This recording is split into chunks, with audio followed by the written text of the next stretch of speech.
안녕하십니까 천안TV 시청자 여러분. 오늘부터 새롭게 편성된 정통 시사 토크쇼 생토크 진행을 맡게 된 강종민입니다. 첫 출연자로 이재관 전 천안시장 후보자를 모셨습니다. 어서 오세요. 안녕하세요. 네, 안녕하세요. 천안TV 시청자 여러분께 인사 말씀 한번 부탁드리겠습니다. 예, 시청자 여러분 안녕하세요. 이재관입니다. 엊그제 초복이 지났죠. 낮에는 참 무덥고 또 지루한 장마가 시작이 되었습니다. 게다가 경기는 위축되고 또 물가는 올라서 장바구니는 더 빠듯해졌다고들 합니다. 이럴 때일수록 용기 잃지 마시고 또 희망 갖고 우리가 힘내시기 바랍니다. 무엇보다도 여름철 건강 조심하시기 바랍니다. 예. 그 센토코라는 방송 장점을 살려서 본론에 들어가시죠. 네. 출연자분께서는 행정부시 출신이고 대전광역시 행정부시장과 소청심사위원장을 역임하셨고 또 인사혁신처 소속의 차관급이죠. 소청심사위원장은. 예. 행정안전부 지방자치 분권실장을 역임하셨는데 그 업무와 역할이 어떤 건가요? 예, 저는 30여 년의 공직 생활 중 대부분을 지방행정 분야에서 근무를 했습니다. 그를 바탕으로 해서 세종시하고 대전시에서 행정부시장을 했는데요. 그 중에는 행정안전부에서 지방자치 분권실장을 했습니다. 그 자리는 우리나라 지방행정제도와 법규, 또 243개의 자치단체가 있습니다. 이 자치단체의 현안을 총괄 관리하는 어떤 그런 자리입니다. 그리고 소청심사위원장이라고 하는 자리는 공무원들이 어떤 일을 했을 때 억울함을 구제해 줄 수 있는 법원과 같은 심판기관이거든요. 징계를 받으면 어디 하소연할 수 없습니다. 재판까지 가야 됩니다. 그러려면 시간이 많이 가거든요. 그것을 행정부 내에서 사전에 구제할 수 있도록 하는 그러한 제도인데 1년에 연간 한 700에서 한 800건 정도의 어떤 사건을 심사하고 있습니다. 어떻게 보면은 정말 인사혁신처의 사법부 역할, 기능과 역할을 하셨는데 거기에 대한 많은 경험치를 갖고 계시고 또 그 어떻게 보면은 고난이도의 그런 판결을 하는 정말 그런 중요한 역할을 하셨는데 그 중에서도 좀 가장 기억나는 사건들이 좀 있을까요? 예, 개인정보와 관련된 부분들을 좀 조심을 한다면은 기본적으로 성비위, 즉 성비위라고 하면은 성추행, 성희롱, 성폭행 등을 말합니다. 성비위에 관련된 그렇죠. 비위라든지 또 어떤 금전수수, 갑질 이런 부분에 대해서는 아주 엄격하게 심리하는 어떤 그런 경향을 보이고 있고요. 또 공무원들이 일을 하다가 적극적으로 일을 하다가 벌어지는 그러한 그 사유에 대해서는 비교적 관대하게 처분을 하고 있습니다. 그래서 전체적으로 한 30% 정도의 어떤 인용률을 보이고 있기 때문에 공무원들은 이 부분에 대해서 상당히 의지를 하고 억울한 부분을 호소하는 경향이 좀 많이 있습니다. 그렇군요. 성추행 사건이나 성비위 사건은 예전이나 지금이나 똑같군요. 일어나는 현상들을 보면.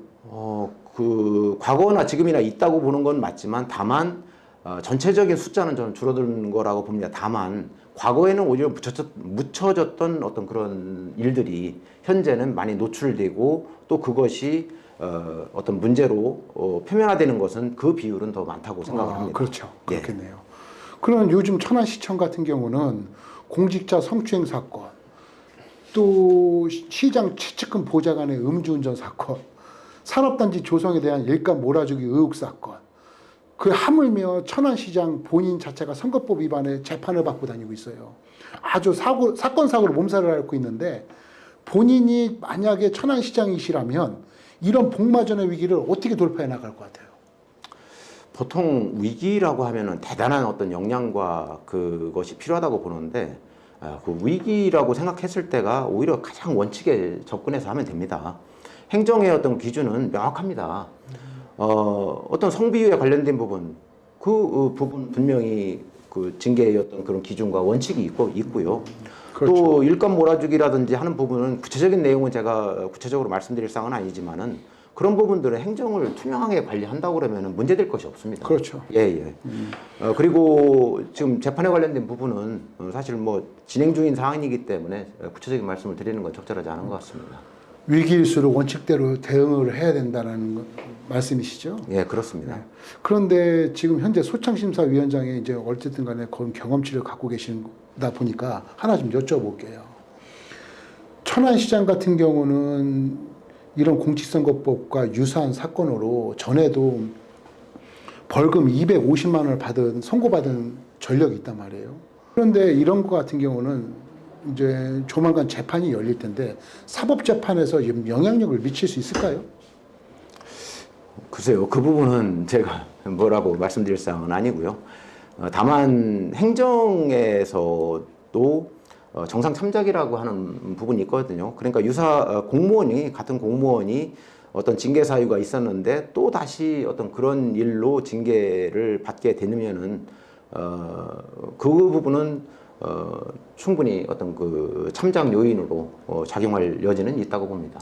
그때 인사혁신처 소속의 소청심사위원장으로 계실 때는 중복 징계를 받았을 경우에는 공무원이 거기에 대한 어느 정도 영향력을 미쳤다는 네, 얘기죠. 그것이 전혀 어떤 다른 사안이 아니고 같은 유의 어떤 사안이라고 한다면은 충분히 영향을 줄 수 있다고 봅니다.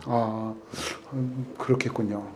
그리고 가만히 보면 지금 천안 지역의 정치 경쟁 구도를 살펴보면 정치 경쟁에서 상대방 정치인들에게 아주 부담스러운 정치인 2명이 있어요, 천안에. 그중 한 명이 출연자예요. 왜 출연자냐? 그걸 제가 한번 분석을 해보면 첫 번째, 출연자는 약점이 없어요. 두 번째는 학력과 스펙이 좋아요. 세 번째로 권위의식이 없고 소박한 성격이라는 점에서 어떤 상대방들한테 위협적인 존재라는 건 확실합니다. 출연자는 어떻게 동의하세요? 뭐 그렇게 그 평가를 해주시니까 감사한데요. 사실 저는 뭐 말씀하셨던 권위주의적이지 않고 소박하다라고 하는 어떤 그런 부분에 대해서 한때는 저의 약점이라고도 생각한 적이 있었습니다. 그래서 실제로 공무원 재직 시절에는 제 업무 스타일은 좀 직원들하고 상의하는 어떤 그런 스타일이었습니다. 좀 잠깐 사례를 말씀드리면 지난 6월 달에 소청심사위원이 창립 60주년 행사가 그 세종 청사에서 있었습니다. 네.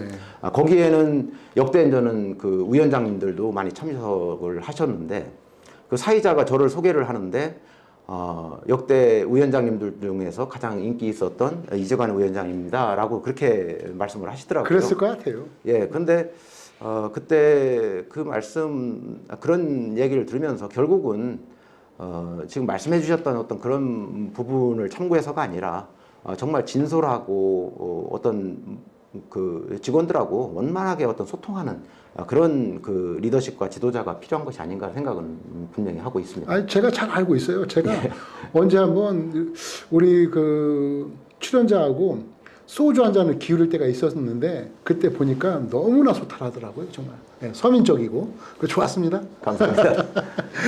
좀 더 세계갑니다 이제. 네. 내년에 총선이 있고 여러 보궐선거들이 맞물릴 수 있는 선거 구도가 될 수 있어요. 그런데 출연자께서는 지난 시장에 출마했을 때도 당내 경선에서 어려움을 거친 적이 있습니다. 근데 이번에도 그 당내에 부담스러운 정치적 갈등이라든지 문제가 있을까요? 혹시? 없다고 볼 수도 없는 거고요. 충분히 그 가능성은 늘 상존하는 것이죠. 그렇지만 지난 선거 과정에서 보면은 경선 과정에서 지나친 어떤 그러한 그 경쟁, 과열된 어떤 그런 양상이 오히려 본선에 영향을, 그러니까 당의 입장에서 봤을 때는 악영향을 주는 경우도 저는 있다고 봅니다. 그렇기 때문에 본선 못지않게 경선 과정도 아주 공명정당하게 좀 진행이 돼야 된다고 보는데, 지난번 선거에서 제 경우를 좀 말씀드리면은 제가 그 당시에 그 여당의 어떤 수석 전문위원으로 근무한 것을 가지고 철새 정치인이 아니냐라고 네. 비난을 공격을 했던 사례가 있었습니다. 그거는 공격 대상이 아닌데.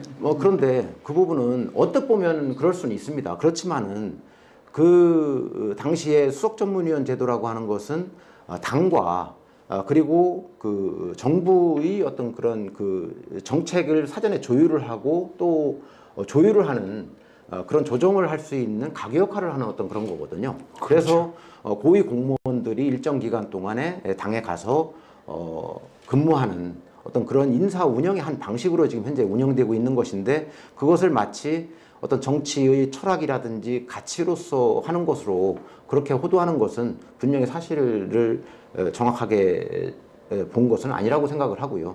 그 부분에 대해서는 충분히 해명을 했지만은 앞으로도 그 문제에 대해서는 또 제기가 될 여지도 있다고 생각을 합니다.